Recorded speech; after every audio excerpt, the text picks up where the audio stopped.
Hello, ladies and gentlemen. Welcome back to the Armchair Booking Wrestling Podcast. I'm your host. My name is Steve Barber, and joining me is the absolutely wonderful, gracious, delightful, dynamic, not ashy co-host. Not anymore. Just put lotion on. That's right.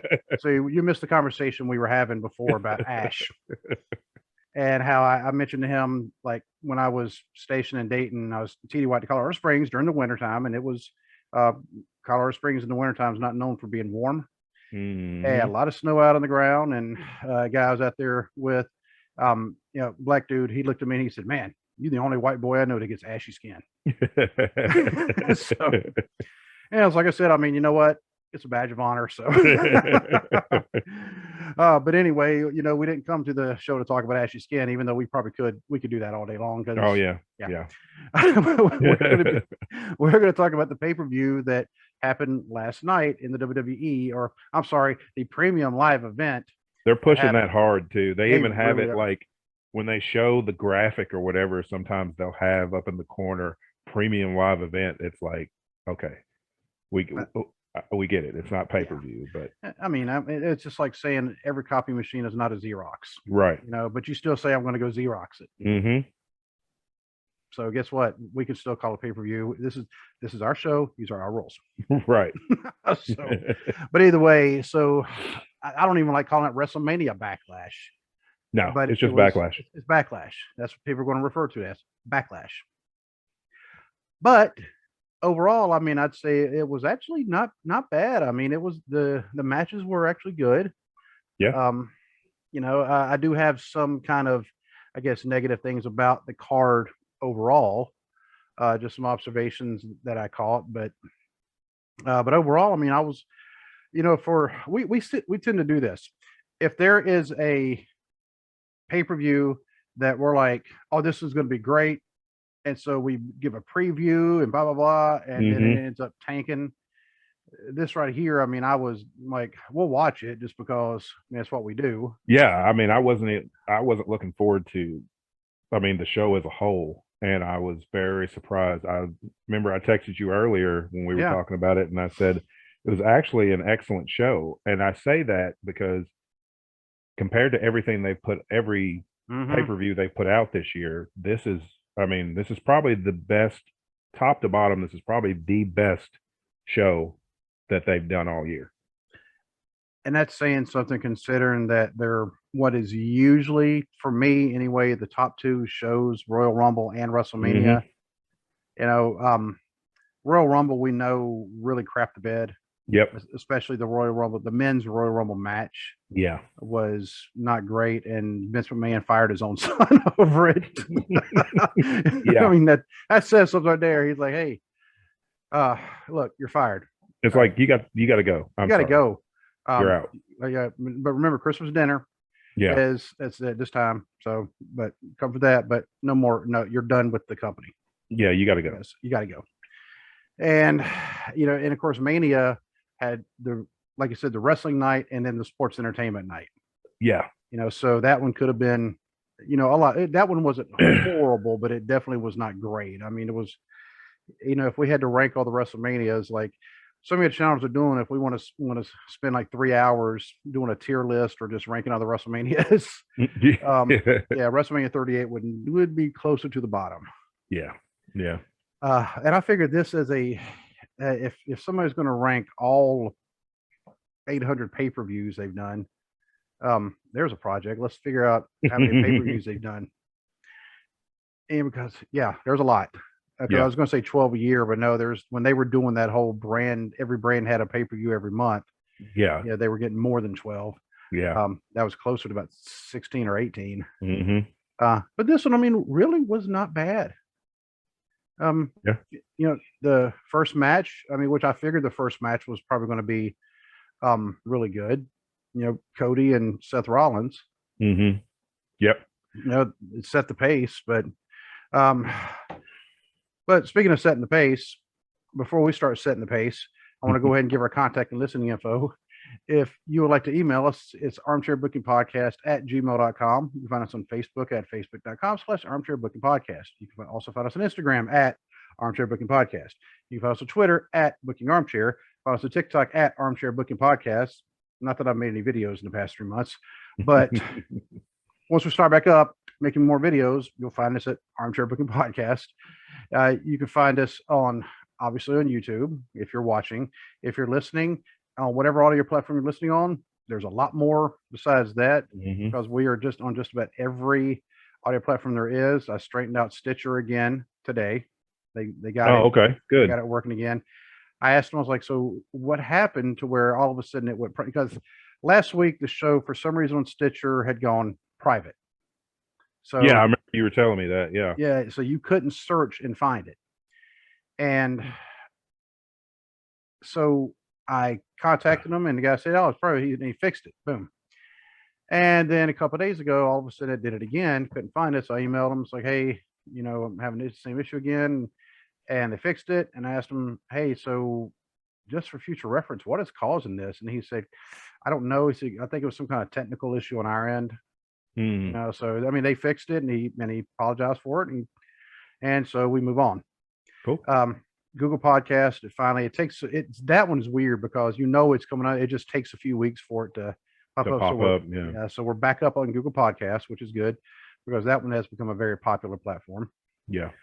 Let's see. Spotify is another one. The one which is wild is the one from India. I thought that was like super cool. That we have at least one person has downloaded something in India, and so my boss at work, he's from India, and he's like, tell you what, I'll tell people. He said, I know people over there. I'm like, I know you do. Yeah, he's a really, really good boss. So very fortunate to have him. But yeah, he likes cracking jokes like that. He's like, I know people.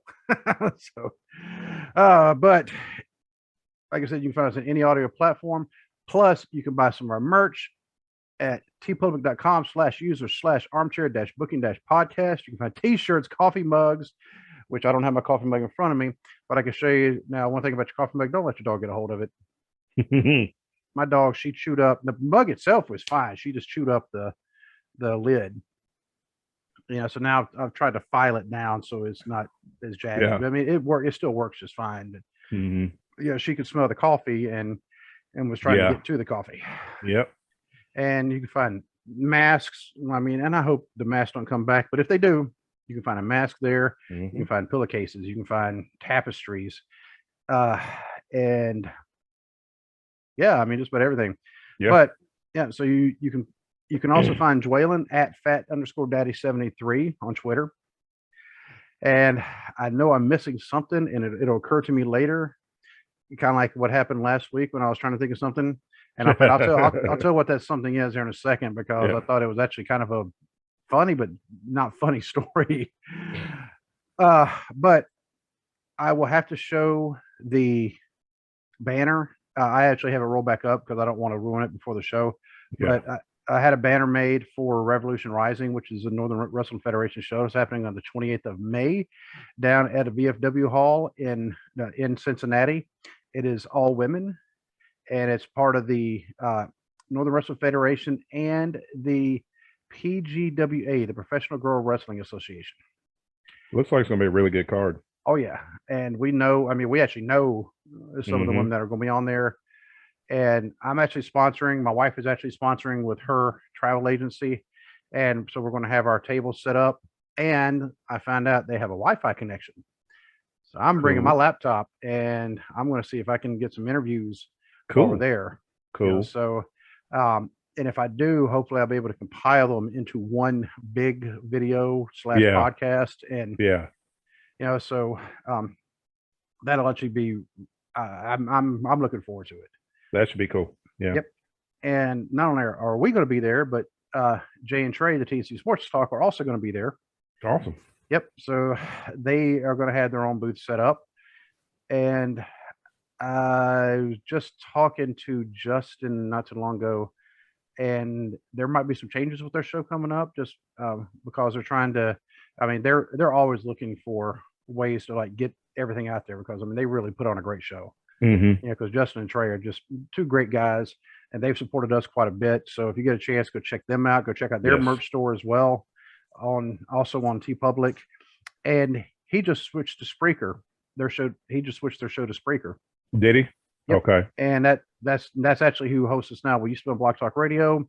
I just switched this to Spreaker not so long ago, and we are very happy. Mm-hmm.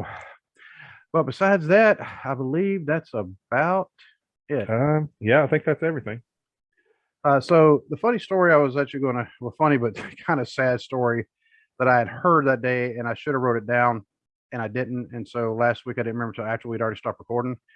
Was Jim Cornette, one of his podcasts, they got talking about belts, and it was the money that you had to put down whenever you because somebody actually asked, yes, you had to give the deposit, and they actually asked, did that just apply to the world title, or was it like every title?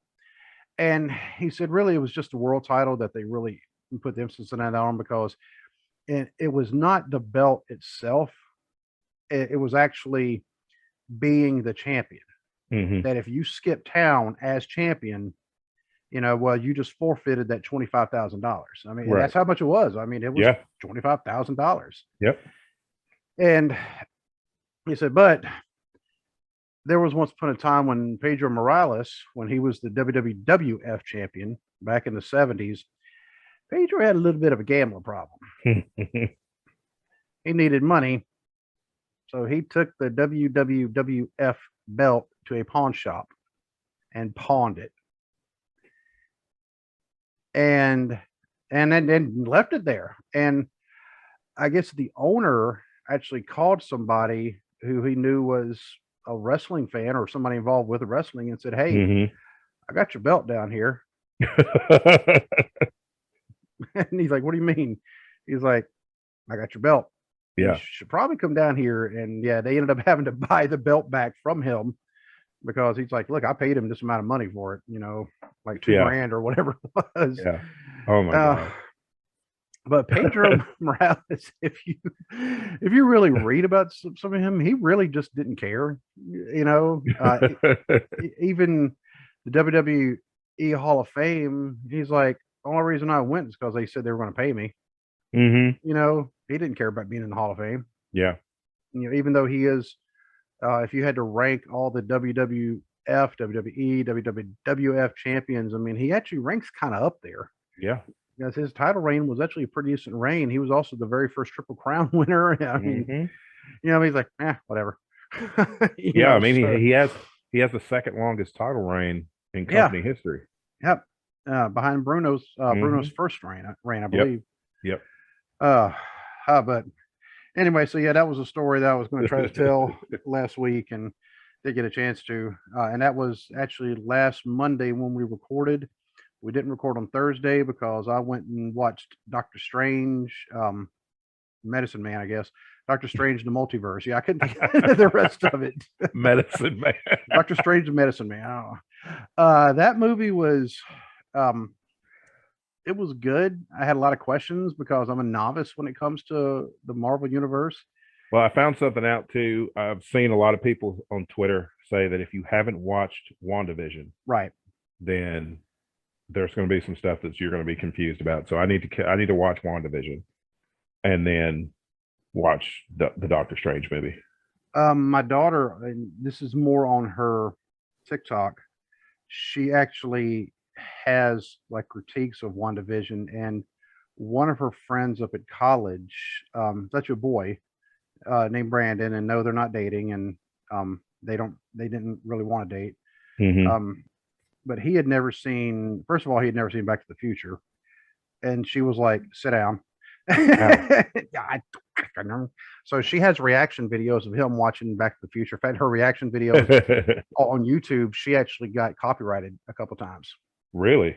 But she noticed something. It was only the scenes with Crispin Glover. Oh yeah, because he is adamant about if his image is on anything, he's going to get paid for it. Yeah, so I get that, but at the same time, it's like, dude, really? Because she wasn't trying to make any money off of it. Yeah. So that's one of those. And my thing with him has always been like, okay, dude, if it wasn't for Back to the Future, nobody would know who you were. Right. So just just take it and go. You know, Yeah, go take it. take the notoriety and go about your business. I mean, because I can only think of a few other movies he was in. One of which was really bad, a movie called Chasers, where he played a very, very small role in the movie. He was in the Navy, and he had been in the Navy like a few years, but he was still only an E1. I'm like, wow, that's bad.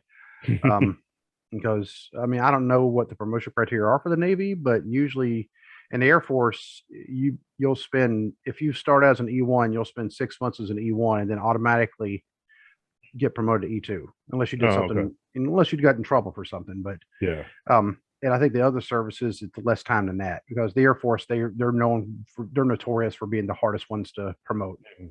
You know, but anyway, but he was in that. He was in some movie where I was going to say he plays a weirdo, but that's just him. Um, the movie he was promoting it when he was on the Letterman show, and he was wearing like platform shoes, and his hair was kind of long, and he looked like he was trying to kick Letterman in the face.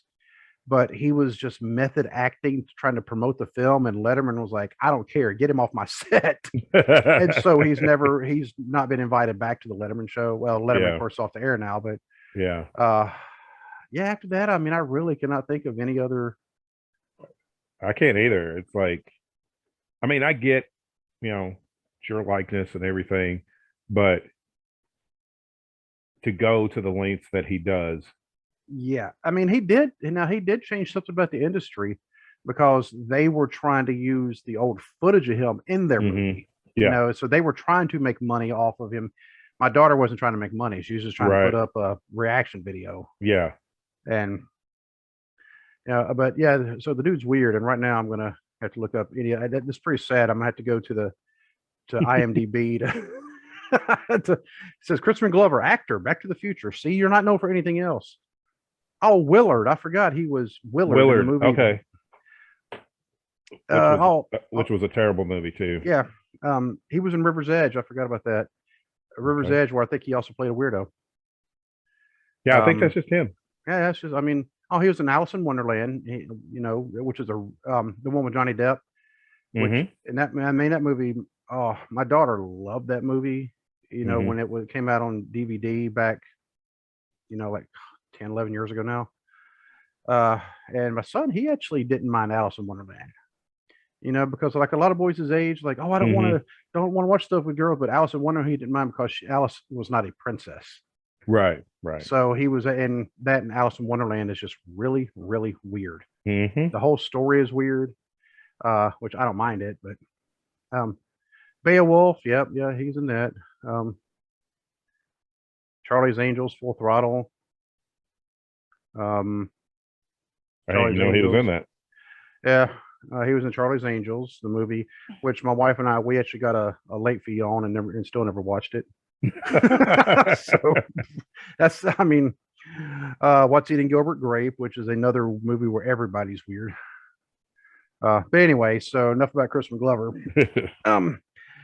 But yeah, so WandaVision, you know, Avery, you know, my daughter, she's made like kind of reaction videos about that too, because she watched the whole thing. I mean, she watches just about everything Marvel. She loves Marvel. My son loves Marvel. And I had a lot of questions like during the movie, and then she kept telling me shut up. And I have a no questions rule. It's like, do not ask me any questions until the movie is over. I will answer all your questions, but don't ask me during the movie. Well, I've learned, and it's pretty sad. I've learned when I asked my daughter who turned 20 that day. That's the reason we went. It was for her birthday. Basically, I'd say, "What's their name? You know, who's that person?" No, she said, "Oh, that's something." Okay. Oh, wow. Breaking news. Sorry. Fugitive prison guard dies of self-inflicted gunshot wound. Oh, yeah, I've been seeing that. Yeah, they caught him. I mean, and just said she was in the hospital. Now we know why she was in the hospital. And I don't see how they couldn't spot him. The dude's 6'9", like 330. It's like, how could you not? They caught him after a chase through Evansville. Oh, they're all the way up in Evansville? So they passed through Hoptown, more than likely. But yeah, they said they apprehended them after a chase in Evansville. Huh. Well, how about that? For anybody wondering, we're talking about Evansville, Indiana, which is not that far away from, well, relatively speaking, from Hopkinsville, No, I Kentucky. mean So I'm in West Paducah and it's like 2 hours from me. So yeah, I think from Hoptown it was about an hour and a half ish, hmm something like that. Even though I've heard of people making it in 45 minutes. Yeah, it kind of reminds me of a certain ride we made from Louisville one time all the way to Hopkinsville. yeah, Yeah. 3 hour drive. We made it in two. What do you yeah. want? And we stopped at the Beaver Dam rest stop for like half an hour and still made it back in 2 hours. Anyway, so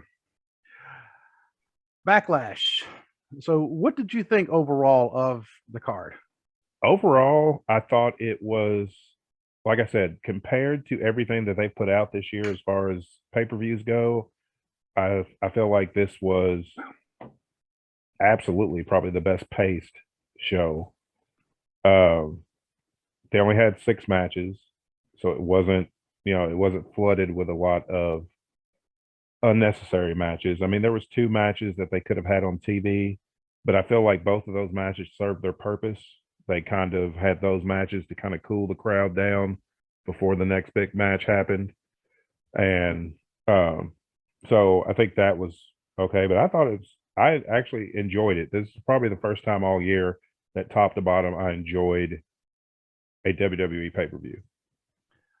And the Cody Rhodes and Seth Rollins, like I was mentioning before, I thought that match was an excellent open match.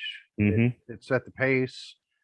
I really could have done without all the pinfall attempts, because I mean, that's just me. I get tired of seeing, hey, my finishing move. Oh, you're going to kick out. Oh, I'm going to try it again. Oh, you're going to kick out again. Yeah, I've gotten used to that. That doesn't really bother me. I mean, I can see why it does. I was kind of that way in the beginning, but I mean, that's just kind of how the business is going. It's just kind of how the business is now. But I really liked how they played up the fact that Seth was more prepared, because they kept going with Cody had an unfair advantage because he was the mystery opponent, even though everybody in that arena knew who Seth Rollins' opponent was going to be at WrestleMania. But storyline wise, they made sense the way they worked the match. Seth was prepared for everything that in the initial part of the match, Seth was prepared, had a counter for everything Cody threw at him. But I need them to stop trying to push that Seth freaking Rollins thing, because it just sounds dumb. It does. And it's like, it's like commentary. It's like, I know they've got Vince McMahon in their ear telling them to say that. Say it. Every single time that they mention his name, and it's like, it's not working. It's not getting over. Everybody's still just going to call him Seth Rollins. I'm not going to, in general conversation, I'm not going to say Seth freaking Rollins every time I talk about it. My kid gets in trouble when he says things like that. Yeah. And so I'm not going to say it just because they decided to slap the nickname freaking. Because for one thing, okay, are you trying to go the safe route of using the F word, or are you trying to say he's kind of a freak? Yeah. Either way, not very nice. Yeah. Now, and something, did you catch where Jimmy Smith was talking about ring rust on Cody? Yeah. He's like, where he was like, well, he's been gone for 6 years, and he hasn't, basically saying he hadn't wrestled in 6 years and he had to have ring rust. And then Corey Graves corrects him, and he's like, well, he's been working full time and training and everything. He just hasn't wrestled in a WWE ring in the last 6 years. Right. Which can be a difference. And yeah, can be a difference, but it's like, I've always hated how they like to pretend they don't want to acknowledge that they worked anywhere else but WWE. And it's like, we know where he was. We know everywhere he was since he left. He was in a company he helped co-found. Yeah, he was in that company. I mean, he was in Ring of Honor. He was in Impact. He wrestled in England for Defiant Wrestling. That's right. Yep. Because he was everywhere. He wrestled in Japan. Okay, I don't think I knew about Japan. Yeah, because he was the he beat Juice Robinson for the IWGP United States title. And I know about England because in some of the, I believe it's What Culture, they have the WrestleMania videos where it's 10 things you didn't know about it. WrestleMania or 10 WrestleMania facts for every WrestleMania up through I think it's 35 because that's when they were making the videos. And somebody, when they made those, they kind of didn't have the foresight that these are going to be on the internet for a while, hopefully, because they are, and they have a big long playlist of them. Yeah.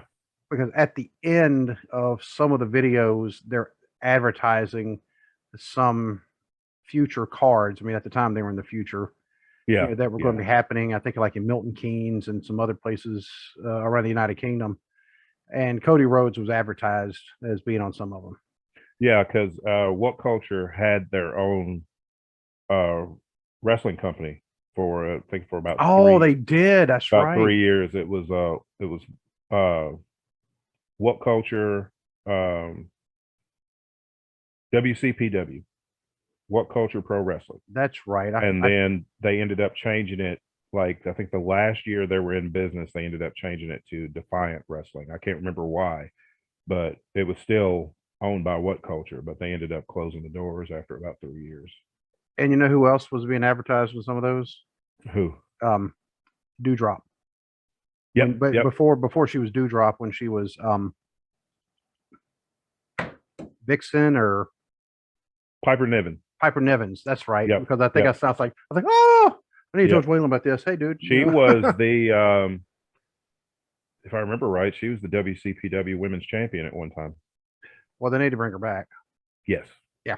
So, but now this match with the way it ended with Cody holding on to some tights when he did the roll up, do you think that's kind of a foreshadowing of something to come, or just? No, I think it's just beating Seth at his own game because Seth tried it and Cody was able to roll through, and it was just like the opportunity's there. The ref ain't looking. So yeah, I mean, this felt like a chess match. Yeah, it really did. I'm not just saying that because of the picture that I put up here not too long ago with me and Dwayne.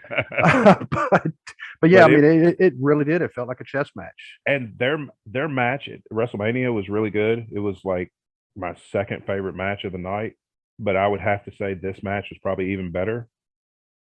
Yeah, a lot of good moves, a lot of good counter moves. Yeah, just the storytelling was excellent. There wasn't a lot of, wasn't any overbooking, wasn't any shenanigans or anything. It was just two guys trying to out wrestle each other, and that's what I like to see. Next match, though, almost, and Bobby Lashley. No offense to Bobby Lashley, but this one should have just been on Raw. Yeah, this was, and like I think like you were saying, I got the reason why they had it. They are advancing the storyline to go with the match, which I'm actually okay with that. Yeah. They're pushing it. Yes, MVP is with Omos, and he's going to make sure Lashley loses, and that's what he did. MVP.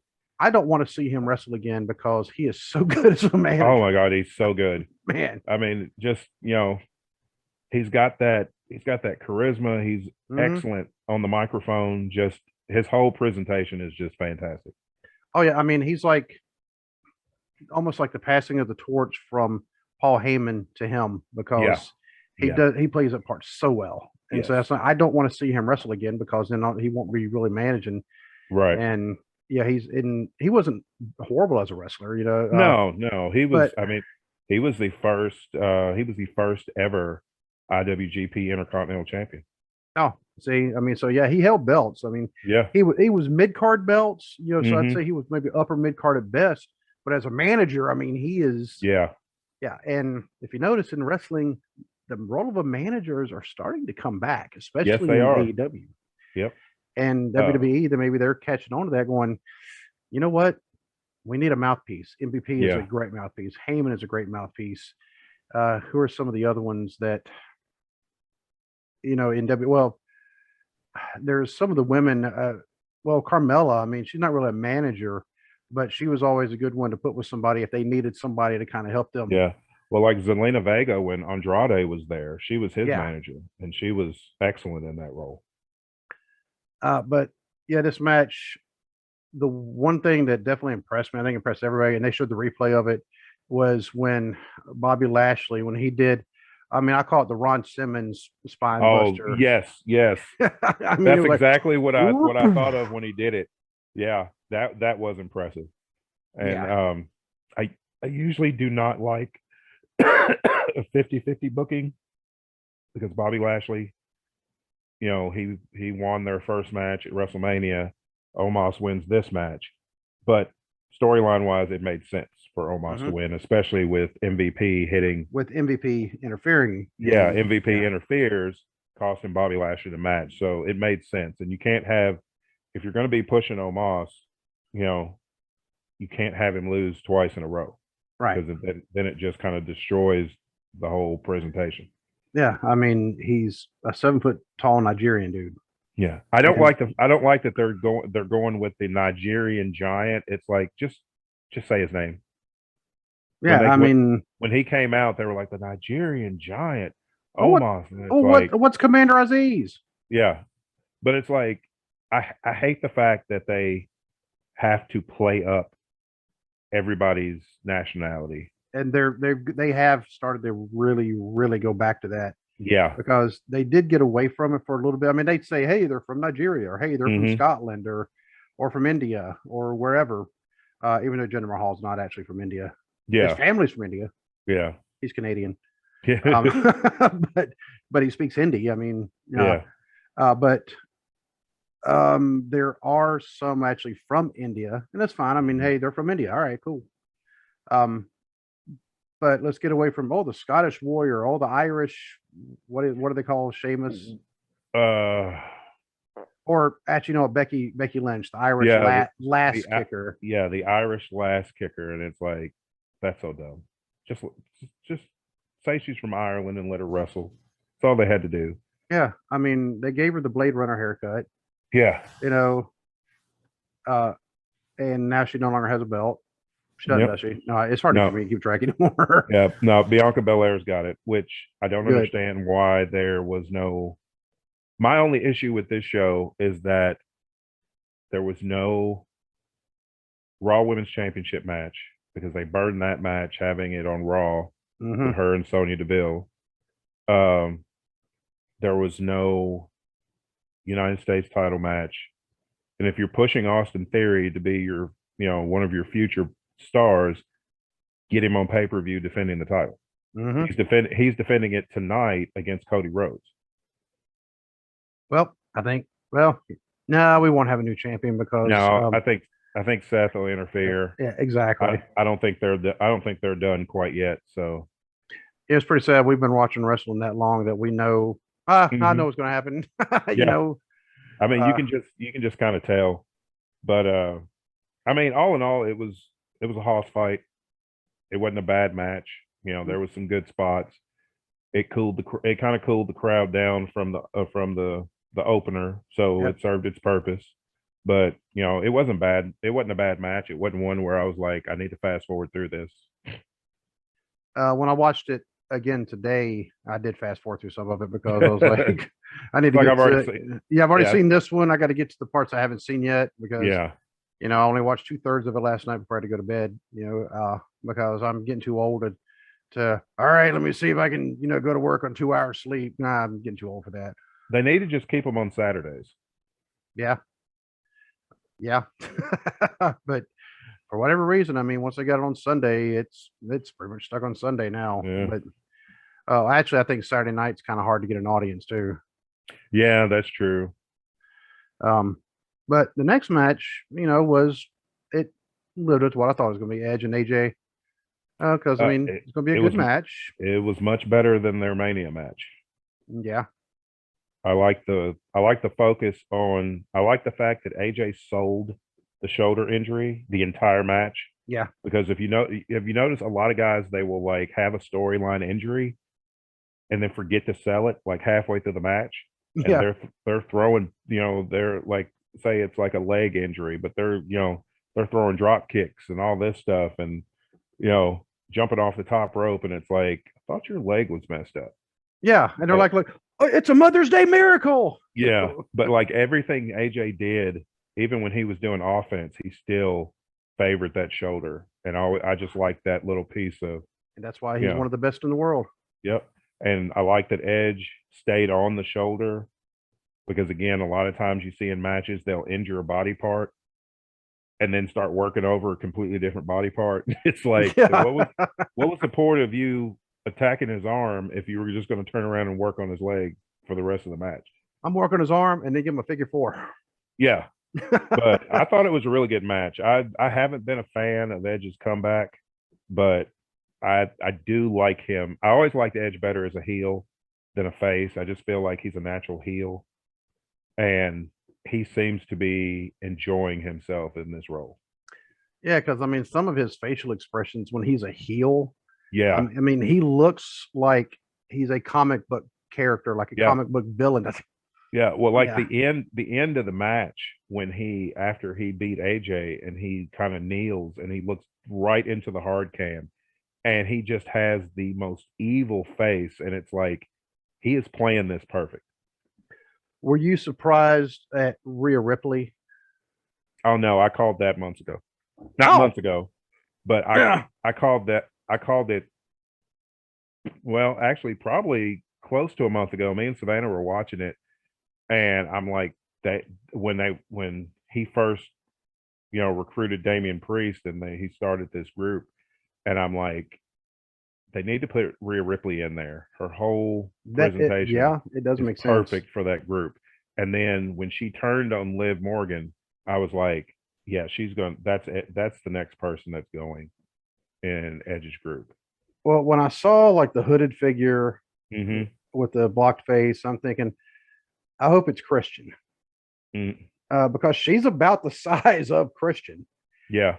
And but then I got thinking, nah, Vince didn't like Christian, and they Uh-uh. had him back for like that 1 or 2 matches before, and then he was like, I'm done. Was she when the hooded figure came and pulled AJ's arm, and I saw the boots, I was like, that's Rhea Ripley. I already knew. I Yep. knew. But I like that she's joined them. She fits in perfectly with that darker, you know, Well, darker theme. do you think they're trying to replace the Wyatt family or just the Fiend in general? Oh no, I think this is a Wish version of the House of Black. But I'm honest, I'm actually interested to see where they're going with it. But yeah, this is absolutely a response to somebody in WWE watched an episode of AEW and saw the House of Black, and they're like, why aren't we doing this? I mean, we had that guy. Hey, we had that guy too. The only one we didn't have is the big guy in the middle. They need to talk to the person who had the original, if you want to call it like a dark stable. That's Kevin Sullivan. Kevin Sullivan. Yeah. Yeah, Yeah, because but that he scared me when I was a kid. Just seeing yeah, that. but Kevin Sullivan went darker than they would ever be allowed to do today. Yeah, yeah, but because Kevin Sullivan, I mean, I know it sounds kind of odd, but I learned quite a few names for the devil just reading about his interviews in wrestling magazines. Yep. And I was like, wow. I mean, this dude, I mean, he scared me. I mean, he really did. Yeah. And then you come to find out he's like very devout Catholic. And Yeah. it's just he created a character that even Mick Foley, when he was talking about it in his first book, when his like one of his last matches in WCW before he went, I think to ECW before he jumped to WWF, he was going to get Sullivan because they had, broken apart. Yeah, they had dropped the tag titles because Right. because they were called the Slaughterhouse, and they had won the tag titles, and then I think they lost them on some kind of miscommunication, and then started feuding. Right. And they had Cactus Jack, of course, Foley, he was supposed to be the bad guy, but it was, I think he said it was Rip Rogers, who apparently Rip Rogers, he has a wrestling mind that is like, oh yeah, up there with the absolute best. And he was saying, Mick, he said, Kevin Sullivan is the least sympathetic character in our business. He said, they are not going to cheer him. Nobody's ever cheered Kevin Sullivan. He didn't want them to cheer him. He liked being the villain. Yeah, all 5'3" of him. Yeah, he's Um, like he said in an interview one time. There, he's like, I like being the villain. I'm good at being the bad guy. So and I will have to. I know I showed you this picture. Um, Actually, you know what? If I will send it and I will try to bring it up on the computer and do a share. It's when I actually met Kevin Sullivan at that other okay, wrestling event in Chillicothe. It's kind of funny because you had Kevin Sullivan, then you had Kevin Nash. yeah, So, uh, but yeah, so Kevin Sullivan could actually teach them quite a bit because Kevin Sullivan was also the booker mm-hmm. for Florida for a long time. Yep. If you notice, he didn't book himself to win titles either. No, he didn't. Well, even when he was the booker, like 97, like late 96 to 90, going into 97, he didn't book himself to win any championships then either. And he was he was head booker of He WCW. was exactly, and he didn't. I mean, he knew he wasn't going anywhere because that was always kind of the justification. Well, I know if I put it on myself, I'm not going to leave because, Mm-hmm. but because that was that really a problem? It's like, well, if you're worried about your people leaving with the belt, Yeah. because things like that have happened, Mm-hmm. well, maybe you ought to like not screw over your people who you're Who's booking. holding your top title? Yeah. Yeah, like Avalanche Buzz Tyler when he left with the Mid Atlantic belt, Mm-hmm. and then showed up on a used car commercial. A few months Yeah. later, they were advertising him. I wish I could find that. I mean, it was that was just that when I remember when I was a kid and saw that because he was from Rock Hill, South Carolina, and we were picking up it was a South Carolina TV station, like Mm-hmm. Channel 13 or something like that, and he was on this thing holding the Mid Atlantic belt, and they said, "Oh, Mid Atlantic champion Buzz Tyler," and he was talking about these cars. And I was like, "Oh, that's what happened to him." It's like, oh, Wow. okay. Okay. And then after that, they made I think it was Sam Houston. That was not long after that. It was like Crusher Khrushchev. I think actually won in the tournament, and then Sam Houston won it off Crusher Khrushchev. Which yeah, you're not going to hear those words very often. Yeah. Uh, but Sam Houston, he was also at that thing. Yep. Um, and in fact, I actually have both his contact information and Kevin Sullivan's. And so if I have a feeling um, they're definitely not free. So Yeah. in Oh, I'm fact, sure. yeah, Sam Houston actually said, "Well, give us a call. We'll discuss, rates Mm-hmm. and things like that." And I'm like, "Okay." And as he's holding a U.S. title bet, and I'm like, "You never held the U.S. You were never U.S. champion." No. But The no, highest but profile. he was a super nice guy though, Yeah. and a lot bigger than what because remember he was also scrawny on TV. Mm-hmm. He was a big dude. I mean, he really was. I mean, but you don't think about that because he was always getting beat. But anyway, all right. As this picture is sending, let's get back to the what we were talking about. Um, Edge is like the new character. I mean, to me, like you said, the Wish version of the House of Black. It I, almost I seems can't like take credit for that. Brody King posted that on Twitter, and I just thought that okay. was like the best thing. So, Oh, it really is. I mean, and it almost seems like they're trying to do a revival of the Ministry of Darkness because, of hmm course, Edge was a part of that. And the Undertaker, if you're asking what his least favorite character was, was and I the think minister. it's Yeah. Ministry of Darkness because Undertaker was going through a lot of changes in his personal life, and he felt very uncomfortable doing that. Yeah. And so I mean, I don't think I could have done it. I mean, because that was even the Undertaker was like, yeah, that's a little too dark. Now let's kind of tone it down. Yeah. Yeah. When we're crucifying people, because have y'all heard the story about this Olympic wrestler named Kurt Angle who was invited Went to to, an ECW show, and yeah, and he yeah. doesn't want anything to do with yeah. Oh, but anyway, yeah. So and actually, one of the commentators during that match, I caught it when I watching it today. They actually referred to him having a Luciferianism Yes. kind of an Yes. outlook, and I'm like, y'all Yep. really want to go down that path? Yeah. And especially going against AJ, Yeah. because AJ Styles, I mean, I don't know if a lot of people realize AJ Styles is a very devout Christian, so he Uh-huh. may not feel comfortable, Yeah. when they're actually referring to him as a Did I pronounce it right? Luciferian. There's Luciferian. yeah, Something. Which I mean, that's a kind of a watered down way of saying satanic. yeah, And yeah, so AJ may not feel comfortable. Well, if they yeah, tried to make AJ play that role, I know he would absolutely say not. yeah, But yeah, so they may want to be kind of careful. You go a little bit too far, like you said, the House of Black, yeah. because Aleister Black or Malachi Black or Tommy End. yeah, his real name is Tom. Yeah. But in real life, I mean, he actually does kind of. I mean, this is.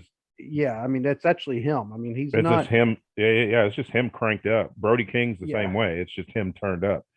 And now I feel like this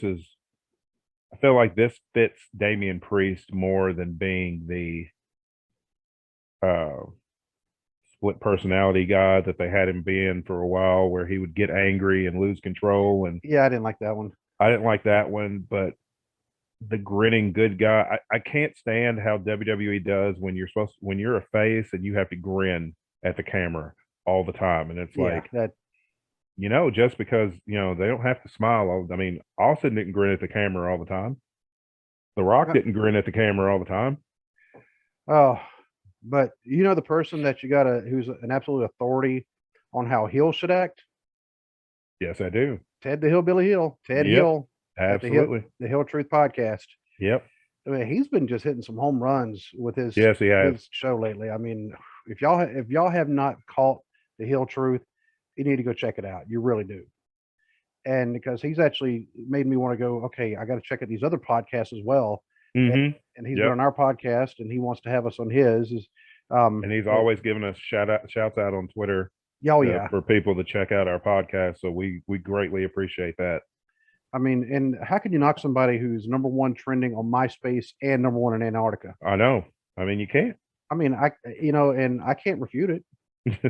Nope. I mean, and at one point he had a relationship with the Queen of America. There you go. I mean, y'all can't beat that. Nope. But go check him out, because he puts on a great show. And I don't know if wisdom can really accurately describe it, but yeah, I mean, that may be kind of, saying it lightly, because he was explaining some stuff to us when he was on the show, and I was like, man, I wish I was taking notes. Yeah, because I mean, he was talking like real, actual like numbers and things. I'm like, wow. I was like, yeah, he puts a lot of research into it. Yeah. That, I mean, we're both pretty intelligent guys, and we're both college educated, so we know how to write research papers. Yeah. And I totally missed on everything that he was. So I was like, man, that dude's good. So, just like when we were talking, because something I mentioned like the day after our show last week with the WWE releases, how neither one of us caught, wait a minute, WWE just signed Cody. Yeah. AEW just signed some people too, and they've actually they didn't release as many people as WWE, but and it wasn't like a big public thing, and but yeah. So no, WWE, if you don't follow them on Twitter, like most people wouldn't know who is gone from AEW. And I mean, they've only had, let's see, Joey Janela, Marco Stunt, Stu Grayson from the Dark Order. Those three, their contracts expired. It was, so it wasn't a release like WWE going, hey, we got a storyline working for you. All right, I'm gonna go buy a house, and as soon as they sign the paperwork for the house, we're letting you go. It's like, oh, I'm sorry. Yeah, you probably shouldn't have done that, because your future endeavored. Yep. So, but yeah, so we forgot about Cody. It's like, wow, so that's why they had to free up some money to pay Cody. Yeah, that's what it appears like to me. But and still had another record profit quarter. Yeah, and of course, another person I'm pretty sure they're paying a lot of money to is Ronda Rousey. Oh yeah, I'm sure. What do you think about that match? The I Quit. I actually liked it. Yeah, it was a fight. It was brutal. It's what their Mania match should have been. They should have had this stipulation, at WrestleMania. This is the match that they should have had. Anytime you have two competitors whose finishing moves are submission moves, Yeah. you need to make that a focus, an Yes. I quit, a submission, whatever you want to call it, kind of match. Yeah. And this one, I mean, it was good. It seemed like a fight, especially with some of the words that they were using. Some of their words, I mean, uh, the shots, some of the shots they were taking against each other. This I really enjoyed this match, and everybody knows I'm not a fan of Charlotte Flair, but she absolutely played her part. She did. Of course, Ronda made her say I quit, which I like that touch too, because now it can't be, storyline wise, it can't be refuted. Like a tap out can be, I was adjusting my bra. That's what you kept saying. Yeah, I was adjusting my bra. I was having a wardrobe malfunction, or I was patting a muscle, or had a cramp or something, and I was doing that, but I wasn't tapping out. But she made her say I quit, so it can't be refuted that she quit and lost her title.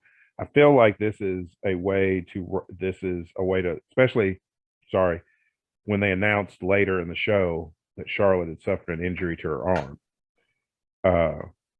that this is the way to write her off so she can get married, because her and Andrade are supposed to get married this summer. Yeah, I can't get mad at her for that. No, no. I mean, I wish them all the best luck, because I actually liked Andrade in the ring. So, oh yeah, but but she said I quit. Tully Blanchard never did. Yeah, Tully never said it. Yeah, he never did say I quit. He did say yes when they asked him, but he never actually said the words I quit. No. And yeah, this match. All right, WWE, they need to check into who keeps leaving kendo sticks laying around. Who keeps losing their kendo sticks? I don't know what, whatever. Y'all need to figure this out. But when they were fighting in the crowd, I'm like, well, as long as they had the microphone fall on them. Yeah. And now the bit she did with the chair, I did not see that coming. Even Charlotte, when she said "Happy Mother's Day," I'm like, so Charlotte, I mean, she was getting her digs in too. So yeah. And when she pulled her arm through that chair, I was like, oh, it's over. It's over. That's a wrap. It's done. Yeah. Yep. And so that match obviously when it was a lot better than what I would have given it credit for beforehand. Ronda has actually come, she's come around as far as I think she's getting it a lot better than what she did her first time. Yeah. In the WWE. Yeah. Hopefully she's getting over the fan reaction. Yeah. Because they're going to eventually boo her. It's only a matter of time. That's just how fans are fickle, and that's just how they are. And you just got to have thick skin and deal with it. I mean, what she needs to do is sit down and watch any Roman Reigns match since he turned heel. He just eats that up. The more the fans give him crap, he just gives it right back to it and keeps going. And speaking of fan reactions, the next match, I don't know if you noticed this, it had like not a lot of fan reaction. It was like one of the quietest matches. Yeah. But the match was not bad though. It wasn't bad. Again, it served its purpose. After you had that fight with Flair and Rousey, you get your cool off match. People can stretch a little bit, or I hate to say it, this is a bathroom break match. Oh, yeah, it was a bathroom break, or exactly where they had a position, or go to the concessions, get you something to, get you a drink, grab a t-shirt at the merch table, go get yourself an overpriced drink. Yeah. With a plastic souvenir cup you're going to forget. Oh yeah. Yeah, not that happened to us in Columbus. But like I paid $10 for this cup, and it's still sitting next to the seat. Yep, while we're in the car. Yeah. But I'd be honest with you, though, the cup itself, I mean, I say a souvenir cup. I mean, it was a plastic cup, so we could have taken it home. But it wasn't like, because we've got some other ones from other events where they actually had like Cena's face and Roman Reigns' face and things like that. So, and anytime we go, my son and I go to a Reds game, we end up getting like another like souvenir, either cup or a helmet where we had Ice Cream Man, where you're paying $12 is basically for this little bitty plastic Reds helmet Mm-hmm. because everything at a baseball game Oh is yeah. seriously overpriced. But yeah, this match, I thought it. I mean, it was fairly enjoyable. I mean, it wasn't bad. Yeah, It's another one that I think would have been, a good TV match. yeah. They could have pulled it out and had one of your championships defended, but Hmm. Um, this Madcap won. So with a sunset flip of all things. yeah, at least he I didn't was win like, with a surprise roll up. no, and it was a clean win. It was a clean Mm-hmm. pin, and Yeah. I think they're kind of pushing Madcap to show that okay, this dude can wrestle. Yeah. And remember, he got everybody's respect when he came back from that injury against Yes. Drew. Yeah. Um, Because that was nasty. yeah, I it don't even know was. how he got up and finished the match. He even told the ref, he's like, I'm good to go. Yeah. So, and just kind of off subject just for a second, we did see the news about Big E. Mm-hmm. He's going to be out for 6 to 8 weeks more at least. Yeah, the Um, C1's not healing like it right. should. And I really hope he'll be able to wrestle again Yeah. because I was watching it the night that happened the injury and Madcap Moss, not Madcap, but Ridge Holland. Mm-hmm. Obviously it was not intentional. No, no, no. He was just doing a move against probably anybody else who was lighter and not 320 pounds of just pure muscle. He probably could have nailed it no problem. But it was a matter you're trying to get somebody that big, and Yeah. they need to stop with the over the head belly to belly suplex because you knew something like this was going to happen. Yeah. And he went and saw Biggie in the hospital. Yeah. Just because that's the right thing to do, Yep. and because he was genuinely concerned because I mean he was not trying to hurt anybody, No. and But you know, the doctors were worried. That was what their concern was, that they said the C1 a lot of times does not heal how it should. mm, And that's why a lot of people in sports are unable to continue because of the, severity of that particular break. And his isn't healing quite how they want it, how mm. they hoped it would. And neck injuries are not something that you can play around with. No. So, but like I said, our thoughts and our prayers are definitely with Big E and his family. As far as him healing up and being able to come Yes, back. absolutely. Yeah. So because Big E, he's fun to watch Mm-hmm. because he's just powerful. Yeah. Whew, I mean, I wouldn't want him to hit that belly to belly on me Yeah. because that's all that muscle that he has. Boom, coming down on you. Mm-hmm. You're like, oh, I'm gonna go cry now. But anyway, but yeah, talking about Madcap and Corbin. Corbin was showing off a lot of the moves he had done in the past. Mm-hmm. Stuff he's known for. Like when they throw him in the corner, he slides out of the ring, whips around the post, and comes right back in. Yeah. And I love that move. yeah, Yeah. I've always liked that. was it the deep six? It's basically Yes. all it is a suplex that he spins around a circle. Yeah. But it looks devastating. Well, you got a guy that's, how tall is Corbin? They were saying he was 6'6", and that he's at least 6'3" or 6'4". Yeah. But I mean, a guy that tall, I mean, and he's probably good. He's being that tall, he's probably a good 260. And Actually, their advertising is 6'8", okay. and 6'8", 285.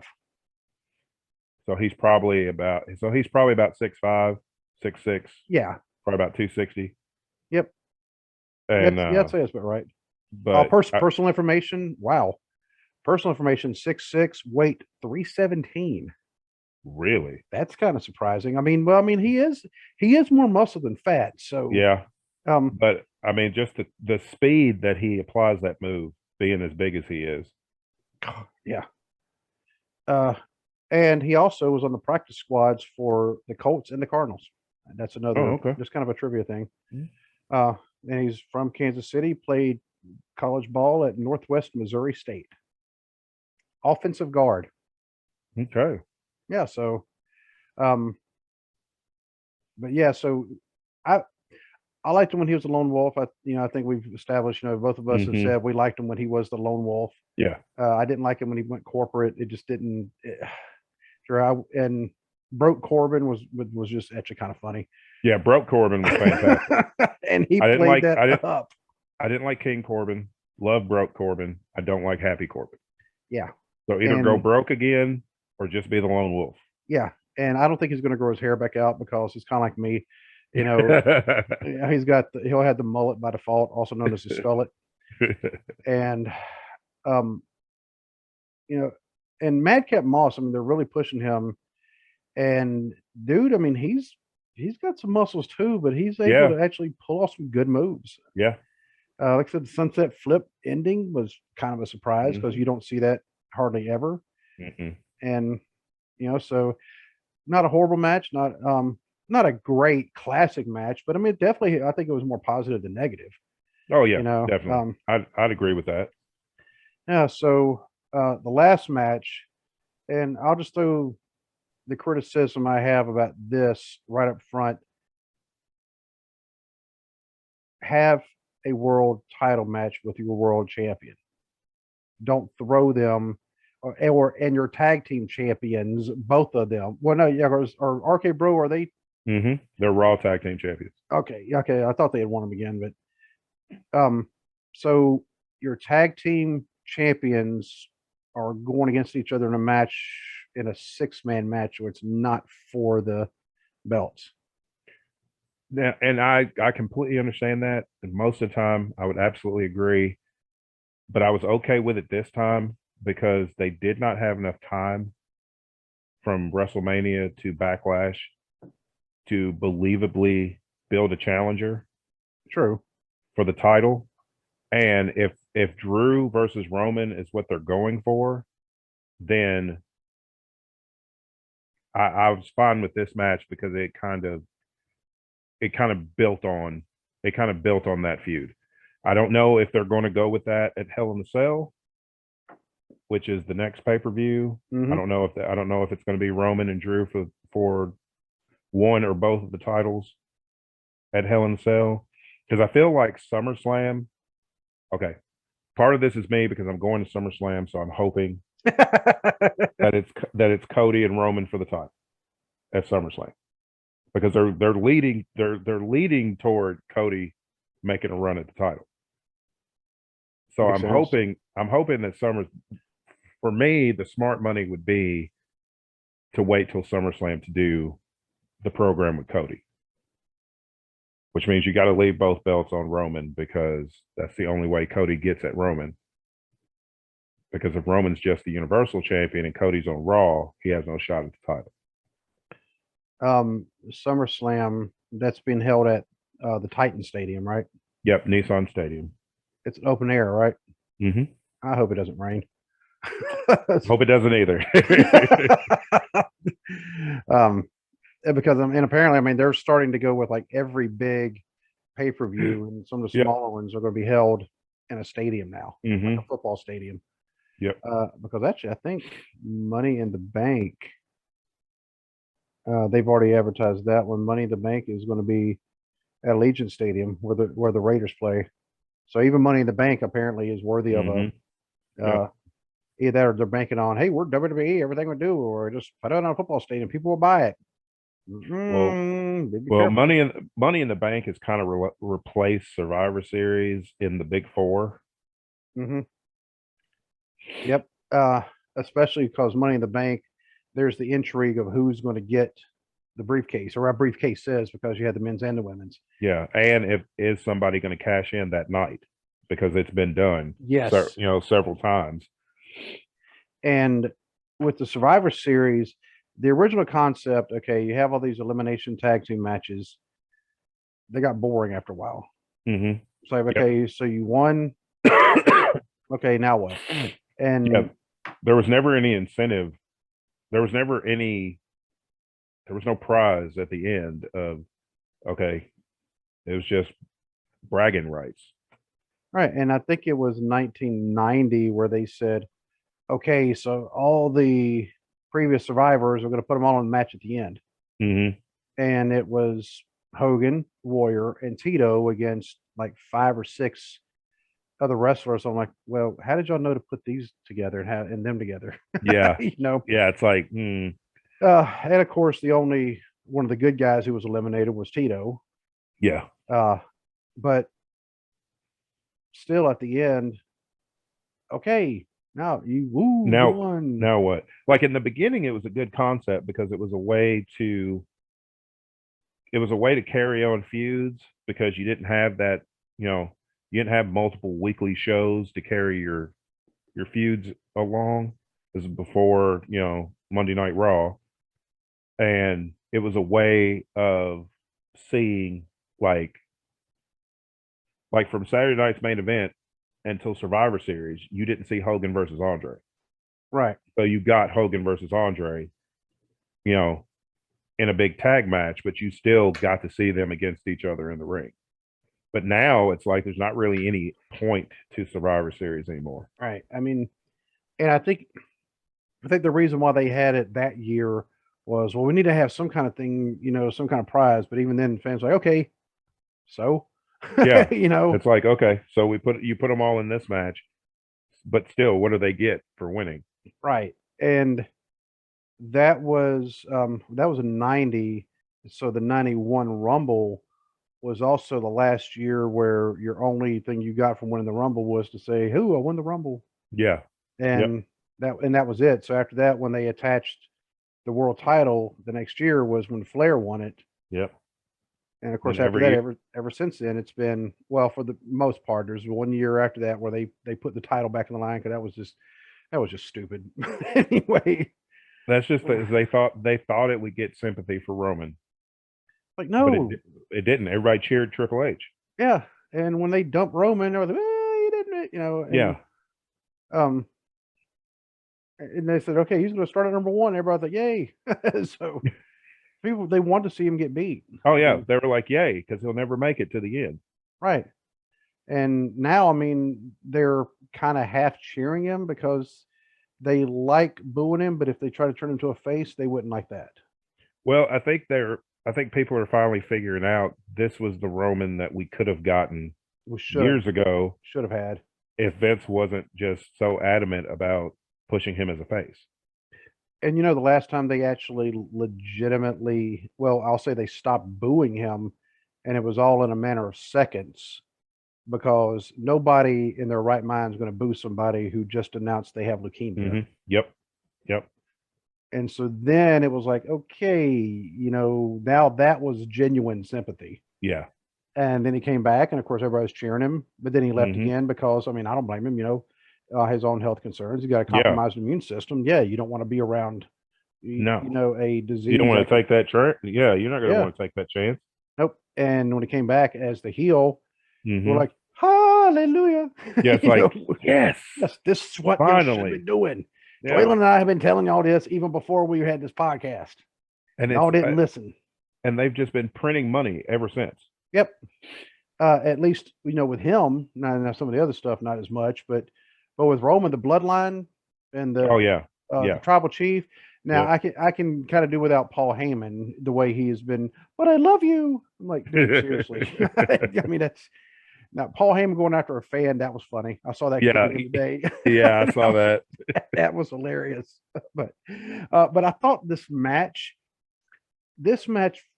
reminded me of some of the absolutely chaotic 6-man matches you would have occasionally on like Mid Atlantic or World Class. Yep. It was kind of, because they weren't enhancement matches. Yeah. It was like that one, almost like a bonus match you would have every once in a while.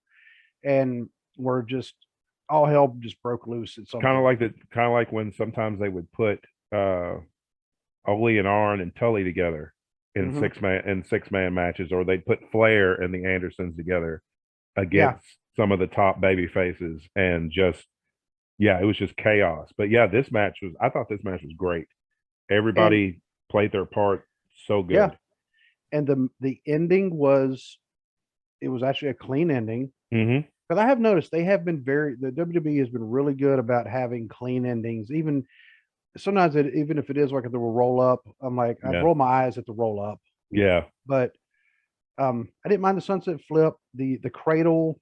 I can't remember what you call that move, but what Cody used. Well, he reversed it on Seth. Oh yeah, yeah.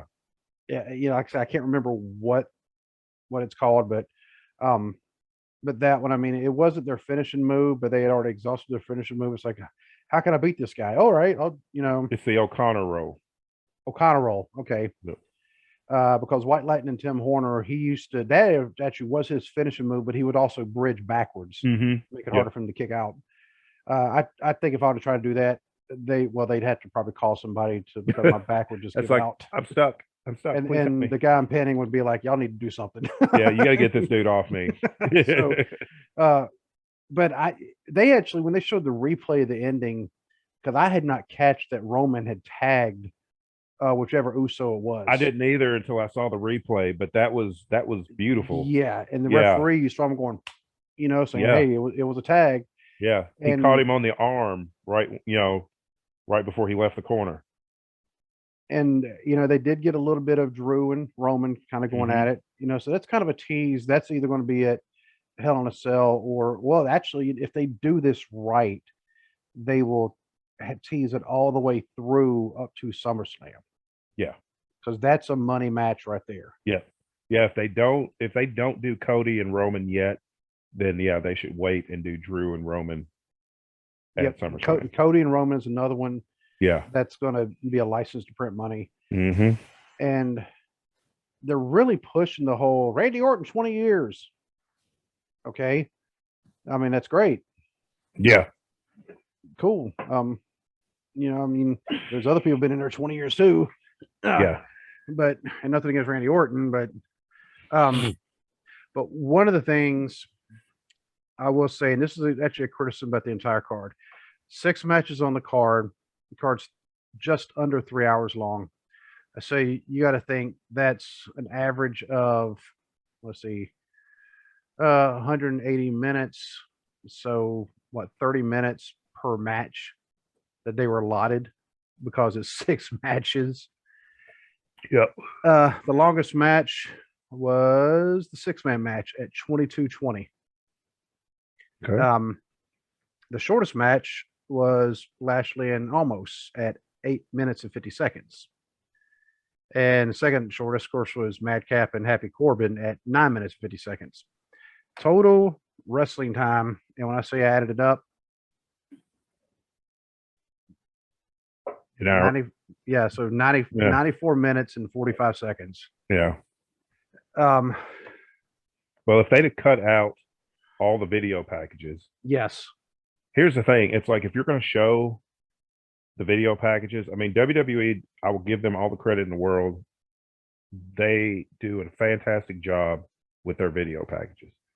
They do. But if you're going to show them before the match, then don't show them every week on TV leading up to the match.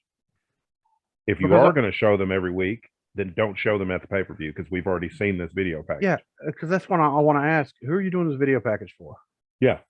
Anybody that's watching this show already knows why these matches are happening. So we don't need the... yeah. And so when you have an hour and a half of wrestling, just over an hour and a half of wrestling on a 3-hour show, that means that you're not using your time the way you probably should. Right. Especially when you don't have a U.S. title match, you don't have an Intercontinental title match, you don't have, and this also says how many titles do they have. Yeah. You don't have a Raw women's title match. They could have thrown a 24/7 match on here, and I don't think anybody would have complained. You don't have either the tag team champion, just they were there. The world champion, Undisputed, was there, all involved in the same match. And of course, I mean, we did discuss why they actually weren't defending their titles. But you also sent that to me, the text me the other day. The tweet that shows the Intercontinental title has not been defended on a pay-per-view since WrestleMania 37. Yep, that was Big E and Apollo Crews in the Nigerian drum match or whatever. Yes, it was like that. Nobody knew what the rules were. Nobody knew what a Nigerian drum match was. Yeah, because Apollo, I mean, he even lost his accent for a second. He's like, "What do you want me to do? Do what? Like, what is it? Okay, now Nigerian drum match. Yes, listen to me." And That was my best Nigerian accent. I don't know. I don't think it was necessarily Nigerian sounding. I think I sound like a Disney bad guy right there for a second. but yeah, so really no mid card title match. You had plenty of time to do it, especially since two of your matches didn't even last. I mean, you were allotting 30 minutes per match, but yet the longest match only lasted 22 minutes. Yeah, I agree with Andy Murray from What Culture. He had posted on Twitter and talked about what we've been talking about, and he said if they would just take out all the video packages, yes, it would have trimmed, it would have trimmed the show down, a lot. It would have, the timing would have been a lot better. I thought it was a pretty well paced show. It was. There wasn't a lot. There wasn't really any lags or anything, but they could have tightened it up some as far as the video packages go. Because they were not in a stadium, so they were in an arena. A big arena, but still, I mean, an arena. And so you didn't have to worry about them walking the length of a football field to get to the ring. And so some of that could have been trimmed down. The video package definitely could have been trimmed down. Kayla Braxton, right? Her interviewing Charlotte while she's wearing a bustier. I was like, what is she wearing? What do y'all got her out there wearing? Seriously. It's like she left Victoria's Secret and forgot she was wearing that when she came to do the interview. And I was like, okay, that's something else they need to really look at. All right.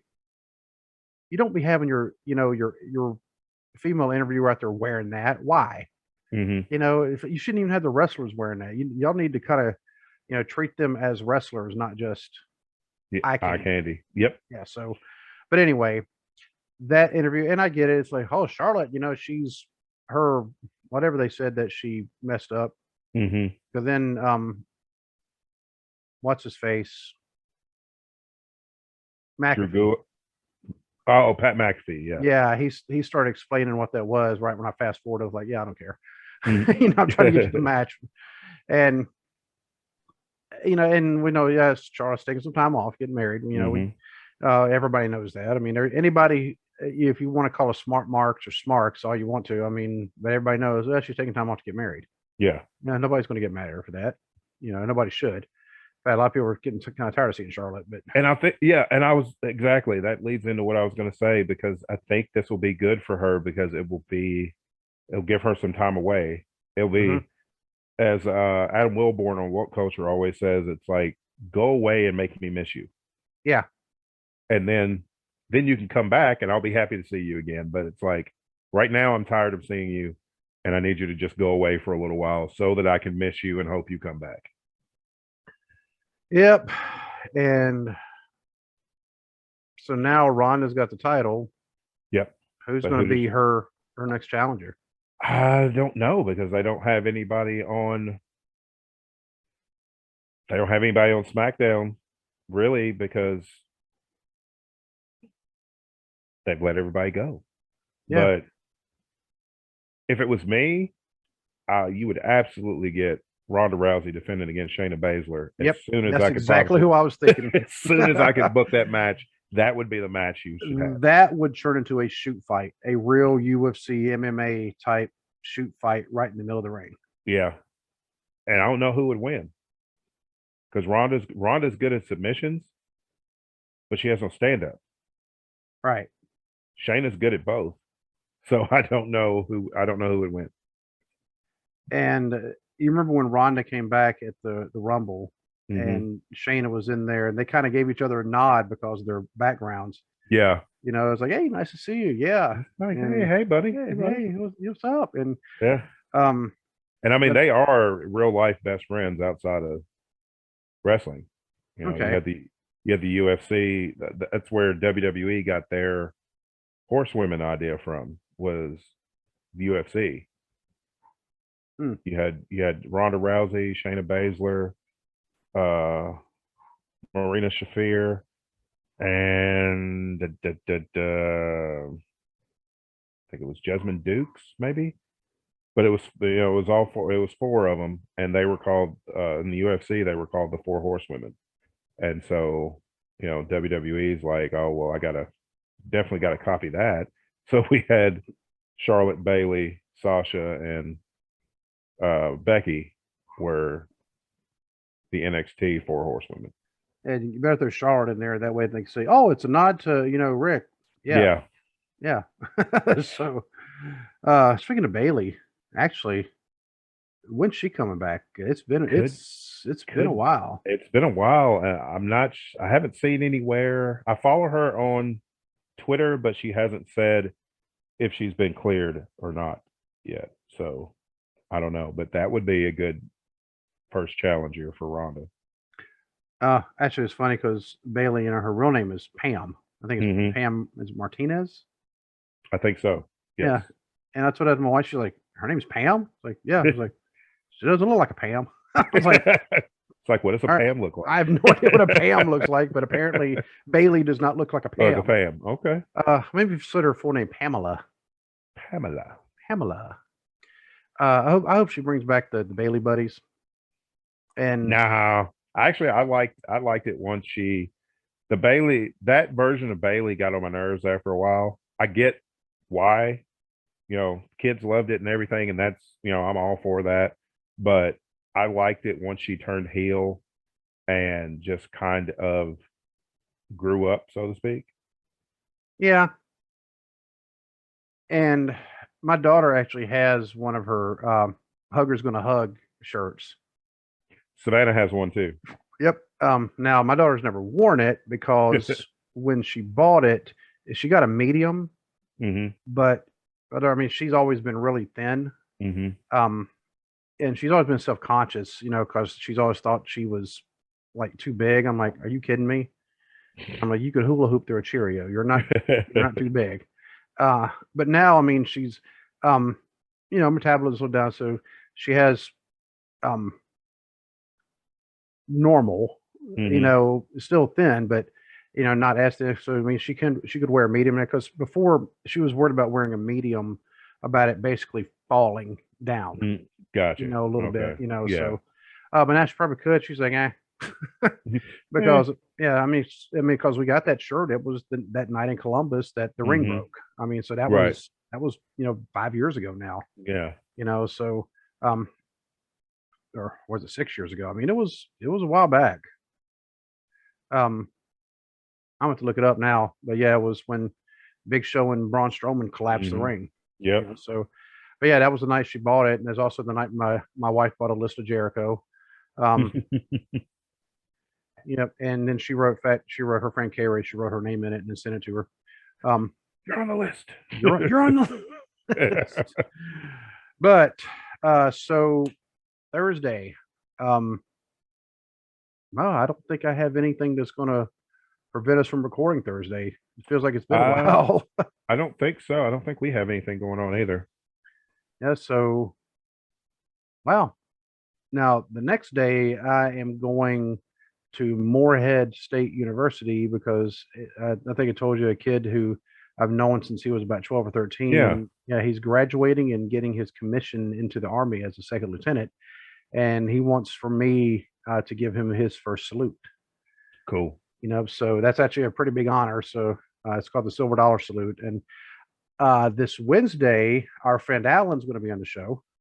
Okay. On the Cubicle Chat, and we're actually going to be discussing military stuff because he's also a retired Air Force Master Sergeant.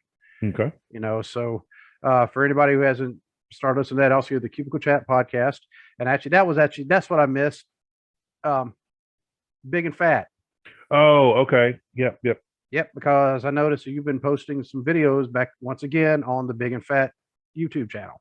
Yep, I've been putting them on the YouTube channel and TikTok, right? Yeah, been putting them on the YouTube channel, our TikTok page, and our Facebook. I hadn't really been uploading anything to Instagram. I don't even think we have an Instagram page for that yet. But yeah, I've been putting some more videos and stuff up. So see, what y'all don't understand, and Joel and I, we've actually talked about this with us having this channel, and then me having Cubicle Chat, and Joel having Big and Fat.